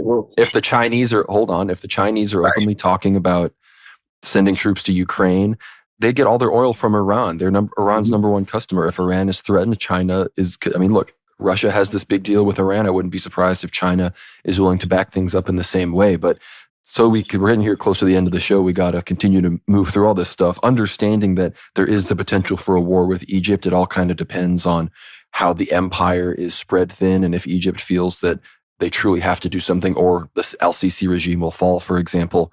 How is the situation in Palestine developing right now? Because obviously that's going to be what tells the tale of the expulsion of the Palestinians and the future of the region. So what is going on right now in Gaza? Is it true? I mean, we're hearing that Trump gave Netanyahu the go-ahead to turn it into hell again in Gaza, as well as we also see, we're weeks and weeks into the full-on West Bank war at this point. What's really going on there, and how is it going to affect the future of the Levant and Greater Israel? Well, what's happening in Gaza is that The ceasefire is still going on right now, technically. Next week, the negotiations for the phase 2 is supposed to begin with further hostage releases and prisoner exchanges, and with more aid coming in. Like, my understanding of the ceasefire is that basically part of the ceasefire negotiations is that eventually the blockade on Gaza is supposed to end. Now, Hamas has made it very clear. They're not interested in governing Gaza in the sense of like, we are the only rightful governors of Gaza. They've made it very clear. In fact, they've made it very clear for a while, at least since October 7th, that a national consensus with Palestinians in East Jerusalem, the West Bank, and the Gaza Strip is what they'll support. But they will not lay down their arms, right? They will not lay down their arms. They don't want to necessarily govern Gaza, but they won't lay down their arms, and they definitely want to participate in the governance of Gaza, right? And the governance of the Palestinians as a whole. The question becomes, how is Netanyahu going to find a way to break the ceasefire? He wants to do it because he has larger political interests. I'm kind of sick and tired of the cope that you see from a lot of people that talk about this, especially, a lot of left-wingers that are pro-Palestine. They talk about how, but Netanyahu is desperate to keep this war going because then he's got corruption trials. It's like, no. Let's just say Smotrich leaves the government right now. There'd be new elections, right? I'm willing to bet you all the money in my bank account right now that Likud will replace the seats lost with Smotrich and Itamar Ben-Gvir. He has somehow, Netanyahu is a political cockroach. This man has been involved in Israeli politics since the early 1990s, and he understands the pulse of Israel. He understands how Israelis think. He has political chops, frankly, that none of the other politicians or the opposition leaders has. Benny Gantz does not have the kind of political ability or acumen or influence that Netanyahu does. Neither does Yair Lapid, the leader of the labor opposition. These people don't know how to handle the Americans. Netanyahu does. Frankly, since the early 1990s, frankly, since the 80s, Netanyahu has played a very pivotal role in brokering relationships between America and Israel, whether it's his representational work in the UN, or then coming in the early 90s to Israel, because he was working in America first. When he's not on talk shows, he was actually representing America, or he was the Israeli ambassador to the UN, but he was doing a lot of work there. And then he comes to Israel and he does a lot of political work there with Likud. But no, none of these other people can do it. They don't have the ability to do it. Netanyahu is the only one that can do it. Netanyahu basically rules Israel, and he will continue to rule Israel so long as he's alive, or so long as he has the will to do so. He has larger plans. It's not about staying out of prison. He views himself as like a modern day David Ben-Gurion, as the man who will finish the project that Ben-Gurion started. He wants the Gaza Strip, and he wants to take as much of the West Bank, if not the West Bank in its entirety, right? And here's the thing, he's gotten so much. Southern Syria, because here's the thing, if the ceasefire in Gaza ends, then Hezbollah and the Houthis will probably feel pressured and obligated to continually attack Israel through missile and rocket launches, which gives the Israelis a reason to invade southern Lebanon again, right? And this time, they'll be doing it with a Hezbollah whose leadership has been weakened. No offense to Sheikh Naim Qassem, but he's no Hashem Saifuddin, and he's definitely no Nasrallah. Nasrallah was a once-in-a-lifetime man. There's nothing like that. There will not be a man like him for another 100 years in the Arab world. And I think Hezbollah has been weakened. Here's the thing. I'm not saying that they couldn't handle the Israelis on the ground. They can, right? We saw the combat footage. The Israelis were getting the bejesus kicked out of them every time they took 2 steps into Lebanon. But the thing is that the Israelis are going to pummel Lebanon from the sky. Yeah. They're going to pummel Lebanon from the sky, and they really want to create the conditions of another civil war. So then they would have the excuse to basically really, truly invest time into occupying southern Lebanon again, possibly for annexation, because there's a real and serious movement within Israel to annex southern Lebanon. There's people preparing for it in the same way that there's been a huge settler movement preparing for the annexation and the settlement of Gaza. I think the ceasefire breaks in Gaza first, and then it breaks in Lebanon. But this time around, by the time it breaks in Gaza, the Israelis, this is my prediction, and of course I could be wrong, but it breaks in Gaza, and then the Israelis have a justification to invade Lebanon, but from the Syrian border instead of from the south, which will make it so much easier for it to basically occupy as much of Lebanon as they want. The Lebanese army has proven unable and incompetent. Not even incompetent, it's just unable and unwilling, frankly. All the talk of sovereignty and nationalism from the Maronites and these so-called Lebanese nationalists, what did they say when the Israelis fired upon Lebanese civilians and killed a dozen that were trying to go back to their homes? They said nothing. What did they say about HTS attacking Shia Klansmen on the border? Not much of anything. Where has the Lebanese army actually been in all of this?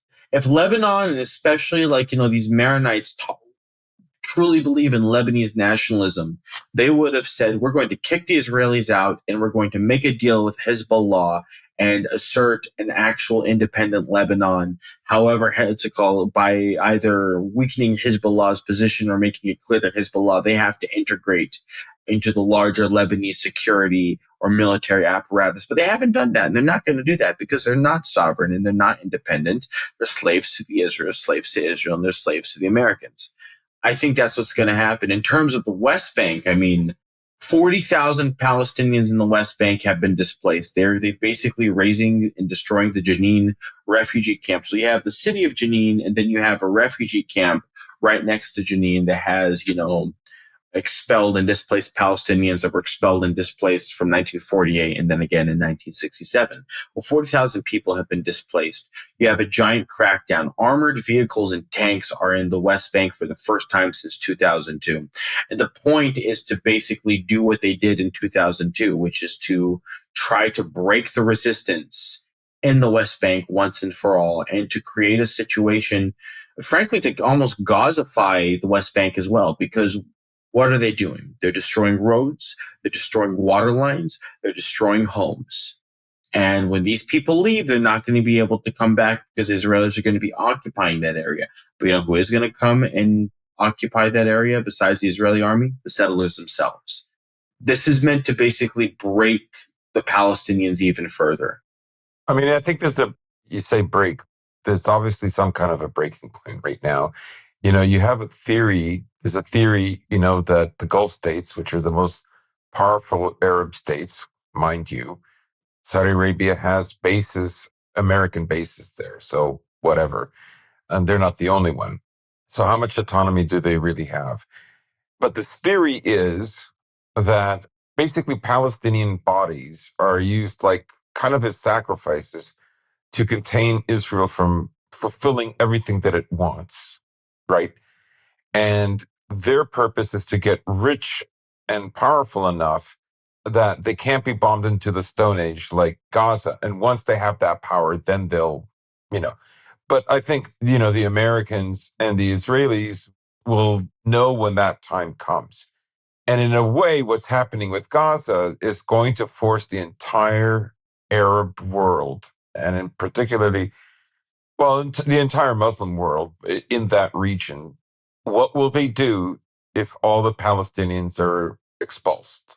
Even just from Gaza, even 1.8 million people, God knows how many they've killed. What are they willing to do? Because Israel won't stop there. And if they do nothing, then that's it. They're broken. They're broken. Yeah. The Syrians can't do anything because, that country no longer exists. The Lebanese can't do anything because it's not an actual country. Iraq can't do anything because it's a basket case. You have bases in Jordan, you have bases in Iraq. It's the Egyptians and the Jordanians that have any hope of doing anything. And it's slim. It's honestly slim, but that would be the breaking point. The moment Palestinians are expelled out of Palestine into Jordan or into Egypt, the Egyptians and the Jordanians, if they want to maintain themselves and if they want to maintain what little shred of dignity the Arabs have, will be forced to go to war. And, the dice roll as they weigh. But that's the thing. I don't really believe that theory that, that the Gulf countries are amassing themselves and amassing their power and their wealth. I think really what happens, the Gulf countries have realized that there's a lot of money to be made in being vassals to the Americans with the petrodollar and just with how they've integrated themselves into the Western. Really, their only hope is to align with the Iranians, the Russians, and the Chinese. Yeah. That's But they their won't only do it. hope. But they won't do it because there's so much money in what they're doing now.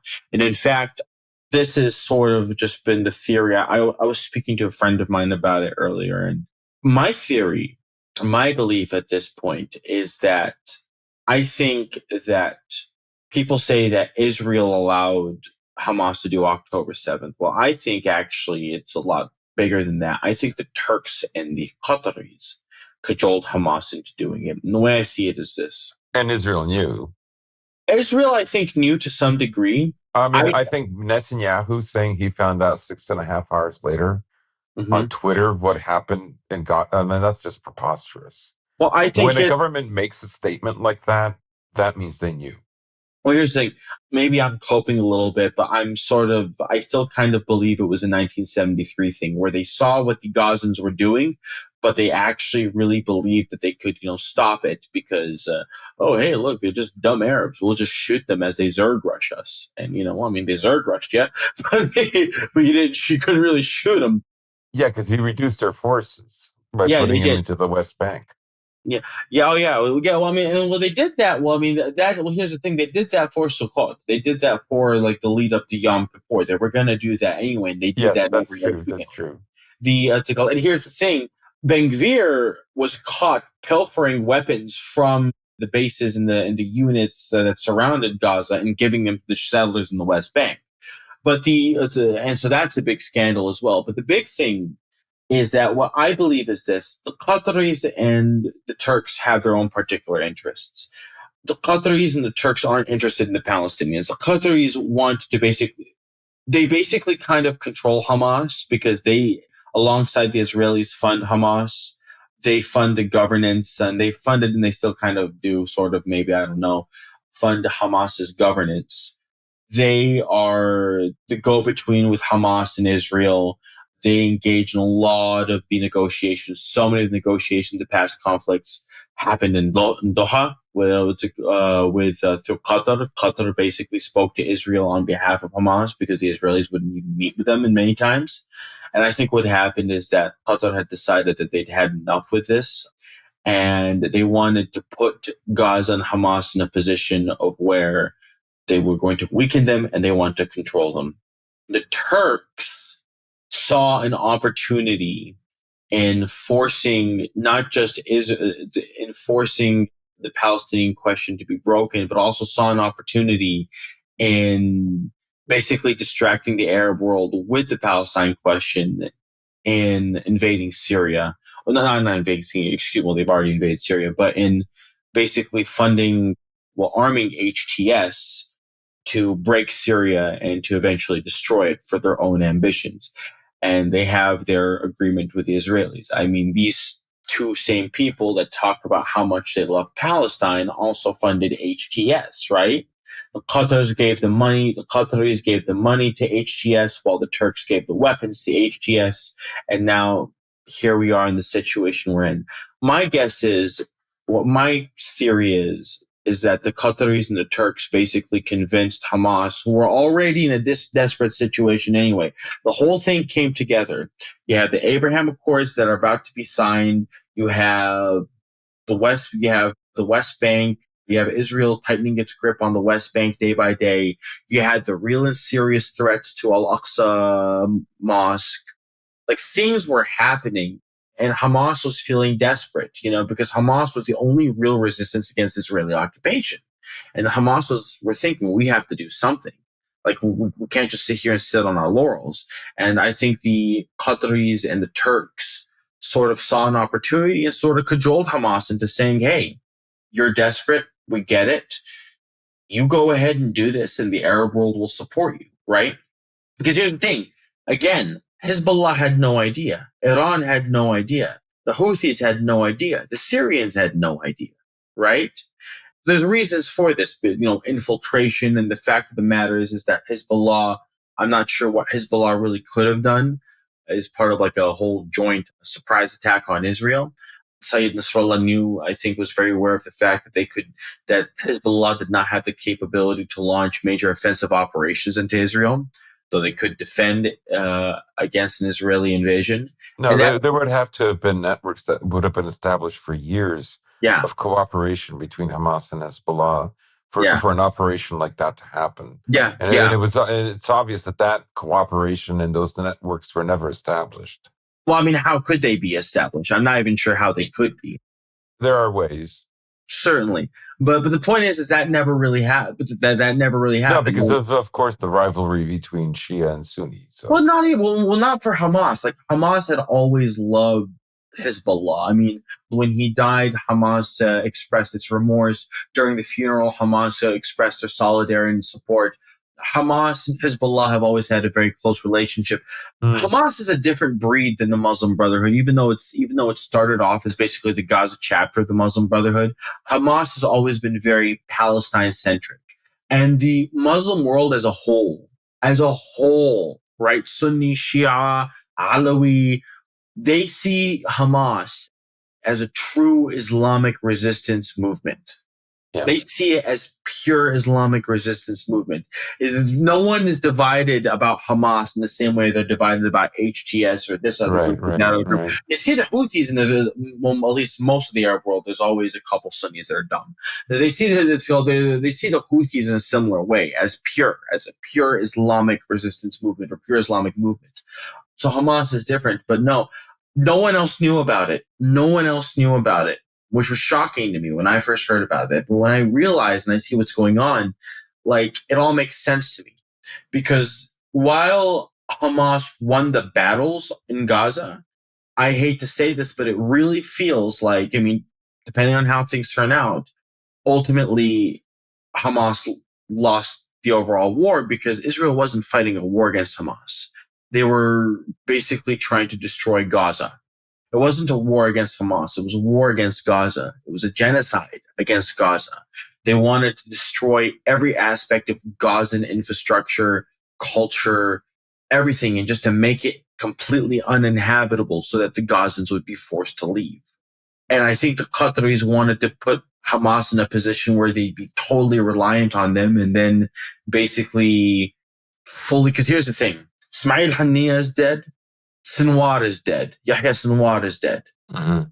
The Qataris are now possibly in a position to put in more quote-unquote moderate Hamas leaders that in the future might not just, because here's the current Hamas charters explicitly says the current Hamas charter as of 2017 recognizes a Palestinian state on the 1967 borders. It does not recognize Israel, but it recognizes a Palestinian state on the 1967 borders, right?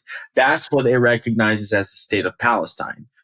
So the Qataris want to create a position where they control Hamas and basically turn them into like a Gaza form of the PA as Hamas basically integrates itself into a national Palestinian government or cooperates with whatever Arab coalition that rules Gaza. I mean, the Qataris basically want to control the situation overtly. The Turks, they want to see Syria destroyed so that they can not only control Syria for its neo-Ottoman ambitions, but to basically create that pipeline and to cooperate with the Israelis, ultimately for the IMEC corridor, the India-Middle East corridor. That's the big thing, right? Mm-hmm. That's the big thing, and that's what matters. And I think ultimately both the Qataris and the Turks got what they wanted. and the Israelis got what they wanted. And in many ways, once again, the Arabs, the Palestinians were betrayed once again, over and over. And I think Hamas has sort of come to realize that at some point or another. I think they've come to realize it, but I think, they're talking about the corridor that you're talking about emanating from India and terminating in the Eastern Mediterranean. In Haifa, probably, my opinion. Right. I've seen different maps. I've seen maps where it goes through Iran, it doesn't go through Iran, but it goes through Haifa, but it does. Anyhow, these are details, right? They're minor. I could see if they really wanted to invest in that corridor, then Iran would have to be sacrificed. Yeah. Because ultimately, right? Because at the moment, right now, Russia has a corridor from St. Petersburg to the Caspian Sea to Iran, and from Iran to the Persian Gulf to India. Right. Which keeps it out of American hands. So I would say that like India and Russia would have to coordinate to betray Iran, but where would that leave China? Right. And I'm not even sure they're willing to do that. The Russians, the Chinese, and the Iranians are too close to each other. They're just way too close to each other. It would not serve Russia or India's interest to betray the Iranians. Yeah, because eventually in 5 years, the Americans will want to absorb Russia. Eventually, they'll want to destabilize Russia. I mean, I think, all this talk about, Europe is going to rearm. First of all, they had 3 years to change their tactics. They had 3 years to shift to a war footing with their economy, which they haven't. It's going to take more than 3 years. And they're not going to, even Starmer said that, by 2027, we might reach 3%. That's not nearly enough for what you want to accomplish, right? So I would say that, it might be, they might consider going to war with Iran is easier to persuade Russia if they're successful than for, like, let's say, changing their economies to focus on the war in Ukraine. This could all still be possible within the architecture within the agreements that have already been signed between these few countries. Ultimately, because unlike the deal that Russia signed with North Korea, which is a NATO Article 5-esque deal with mutual security agreements, the Iran treaty with Russia didn't have that exact same thing. So the U.S., through diplomacy, could convince the Russians that if we give you enough concessions in Ukraine, you can turn the other way, even though Iran will ask you to help them more so. You won't give them as many weapons as you could, all these other things. They will convince them to, not in violation of the other trade deals they have with Iran, but to simply not get involved and allow the U.S. and Israel to do their thing. And then potentially the same thing could happen in China. But we have to move away from the Levant. We have to discuss the things going on in Africa, and then one or two other things before we get off here. I know it's been quite the long show, but we have to discuss what's going on in the Democratic Republic of Congo. It's a lot of news. The Rwandan-backed militia has continued to advance. They're taking more and more territory. At this point, they're getting close to holding enough territory that's almost half or over half the size of Rwanda itself. They're advancing towards more capital regions of these Kivu provinces, which again, as we explained last episode, these regions are very inaccessible to the rail and road networks from the rest of the DRC. And they also are the main resource regions with diamonds, cobalt, gold, copper, all sorts of other necessary natural resources for the development of electronics. And for those that were wanting a deeper angle on this, what was really going on, why Rwanda is being allowed to do this, South Africa is one of the countries that is trying to stand with the DRC, as is Burundi, whereas Malawi, Uganda, and Rwanda are advancing into DRC. But of course, Rwanda, often supported by the West, they're a huge UN supporter. Securing this region for Rwanda, who would this benefit? Well, ultimately, it would come to benefit Israel, because for those that don't know, the biggest resource extractor in the Congo is Dan Gertler, an Israeli businessman who owns the Dan Gertler International Group, which is pretty much the biggest miner in all of the DRC.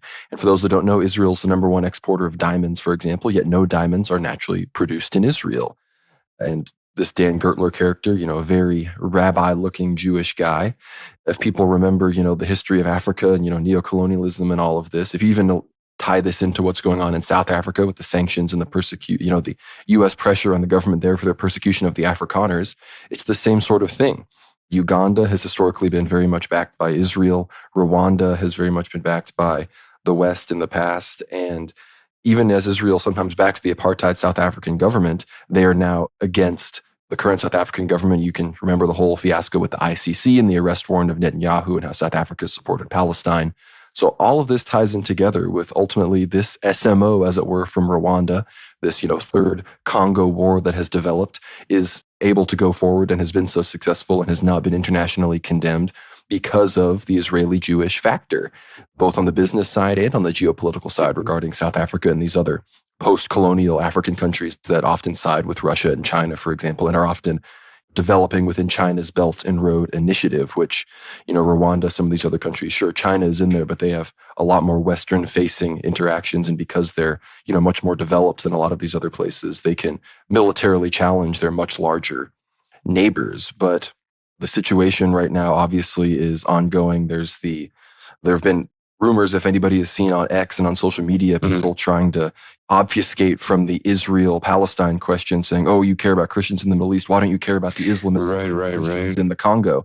And we haven't seen that much evidence about this supposed massacre of 70 Christians in the Congo, but it's suddenly been trotted out as this talking point because ultimately caring about the Congo, caring about all this stuff, perhaps viewing M23 and these Rwandan forces as, liberators, that would allow, Dan Gertler and these others to secure more legitimate mining rights against all of these, in all of these areas.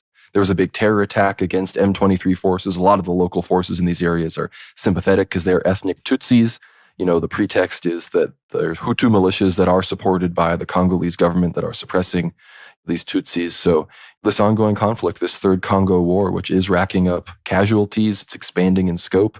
There is, unfortunately, a Jewish finance as well as a Zionist interest angle to all of this. I was shocked when I heard that. I mean, the only thing I knew about Uganda, which is funny because it relates to Netanyahu, you remember, Idi Amin was for a while pro-Zionist, and then he became anti-Zionist. And there was that plane that was hijacked, which landed in Uganda. And Israeli forces went in to take out the hijackers and save the terrorists. To destroy the terrorists, etc. The one Israeli special ops guy that got killed was Benjamin Netanyahu's brother. Jonathan. Yeah. Amazing, isn't it? Idi Amin was initially installed by the Israelis, who that's right. He then eventually turned on them, as you just discussed. And then what happened? They overthrew him again and sent in, the force that ultimately took him out. I mean, Africa has, been at the whim of, ever since the European colonial powers fell away, Israel has been able to act very laterally through a number of proxies there. But unless you guys have anything else to say about the Africa situation, we do need to briefly discuss some of the things going on in the church. Of course, the Romanian faction of, the Romanian Orthodox Christians that exist in Ukraine are still facing more and more persecution. The OCU has stolen more and more temples that the UOC was allowing Romanians to use to conduct liturgies in Romanian. The OCU, of course, does not allow Romanian to be used in Ukrainian churches, only Ukrainian. And of course, this is something that will actually support somebody like Georgescu, because Georgescu has expansionist, irredentist aims for Romania, which is very funny because Romania is already very large for its historical claims. But I think is just more par for the course from the Ukrainian government. I'm surprised they aren't treating their minorities a little bit better, considering that there's going to be elections or, some kind of power struggle soon where they'll want people to side with pro-Ukrainians and pro-Ukrainian nationalists. But I guess part of being a Ukrainian nationalist is assaulting other Orthodox Christians. So there's really not a surprise there. But this has been quite the extensive show. We've gone on for quite a while here. I'd love to give you guys any last words if you want to discuss anything going on in Africa, Ukraine, the Levant, overall World War III. Tell us your final analysis here. I'll keep more of an eye on what's happening in the Congo and Rwanda. But as far as what's happening in Ukraine with regards to the Romanian Orthodox churches, you can see that there is something. The Ukrainians, I think, know that, they have the zealotry about themselves. And the zealotry can only exist with aid from the US and Western Europe. It has no power. They would be humbled so quickly.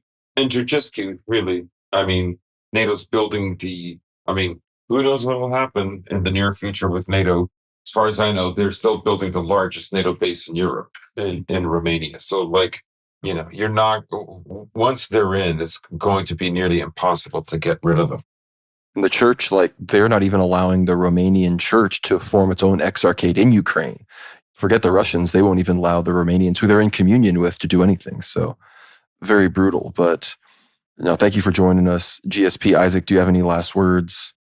I remember when 2023 started, and in my gut, I knew that something was going to happen in Palestine. I knew that it really felt like something was going to happen. I thought it would start in the West Bank. I would never have imagined that would start in Gaza with Hamas's attack on October 7th.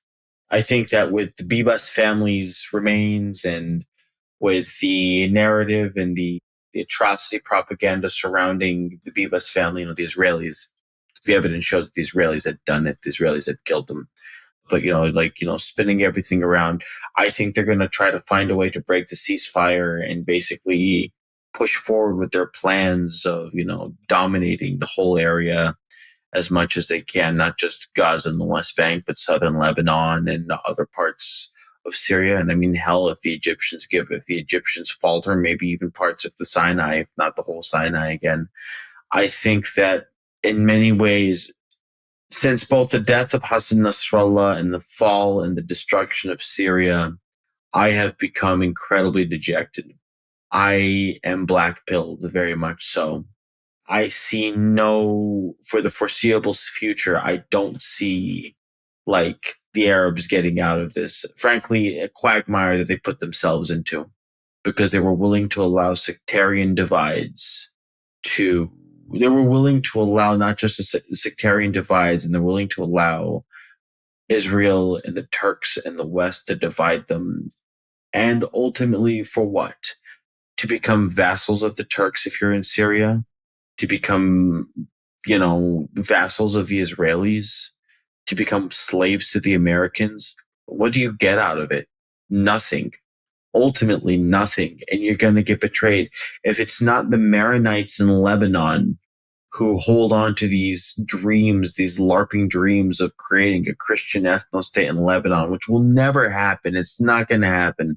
Like the Uwet, which is the Christian militia of Kataib, they're basically like the Sunnis of the Christian world in the Middle East, the way they act. And if it's not them, it's the Ummah, the quote-unquote Ummah, the Muslim community that holds on to this weird hope of the Khorasan prophecy with the Mahdi coming in through Khorasan and all this stuff. And it's going to be another century of humiliation. I have no other way to put it. And I'm just very dejected. So at the very least, with the end of it all, pray for the Palestinians, pray for the Palestinians, and pray that the Arab world just screws its head on its shoulders, right? I don't know. I really don't. Yeah.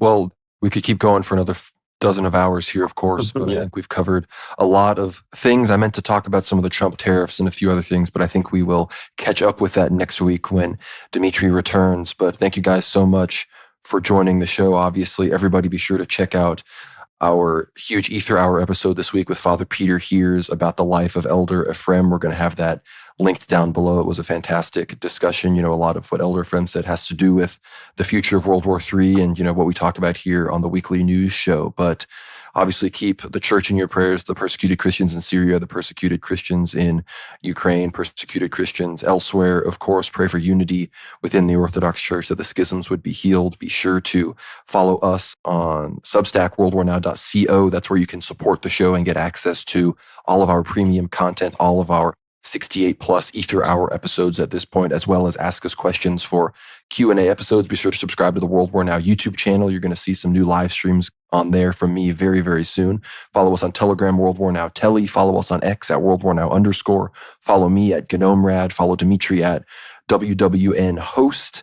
And be sure to subscribe to us everywhere else you might find us, Apple Podcasts, Spotify. You can find us wherever podcasts are found. So keep supporting the show. And with all of that, again, thank you guys for coming on. And thank you guys for listening, and you supporters who, keep this show going and keep the lights on here at the proverbial World War Now War Bunker. But with all of that, again, thanks so much. God bless. And we will see you on the next one.